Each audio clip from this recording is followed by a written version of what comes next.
एक गांव में दो मित्र नकुल और सोहन रहते थे। नकुल बहुत धार्मिक था और भगवान को बहुत मानता था, जबकि सोहन बहुत मेहनती था। एक बार दोनों ने मिलकर 1 बीघा जमीन खरीदी, जिससे वह बहुत फसल उगाकर अपना घर बनाना चाहते थे। सोहन तो खेती में बहुत मेहनत करता था, लेकिन नकुल कुछ काम नहीं करता, बल्कि मंदिर में जाकर भगवान से अच्छी फसल के लिए प्रार्थना करता था। इसी तरह समय बीतता गया। कुछ समय बाद खेत की फसल पककर तैयार हो गई, जिसको दोनों ने बाजार में ले जाकर बेच दिया और उनको अच्छा पैसा मिल गया। घर आकर सोहन ने नकुल को कहा कि इस धन का ज्यादा हिस्सा मुझे मिलेगा, क्योंकि मैंने खेत में ज्यादा मेहनत की है।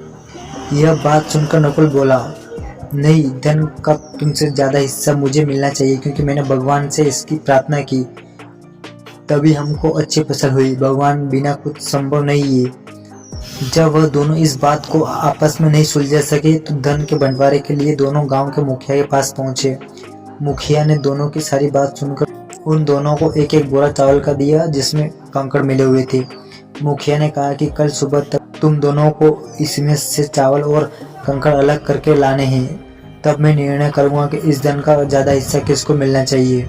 दोनों चावल की बोरी लेकर अपने घर चले गए। सोहन ने रात भर जागकर चावल और कंकड़ को अलग किया, लेकिन नकुल चावल की बोरी को लेकर मंदिर में गया और भगवान से चावल में से कंकड़ अलग करने की प्रार्थना की। अगले दिन सुबह सोहन जितने चावल और कंकड़ अलग कर सका, उसको ले जाकर मुखिया के पास गया, जिसे देखकर मुखिया बहुत खुश हुआ।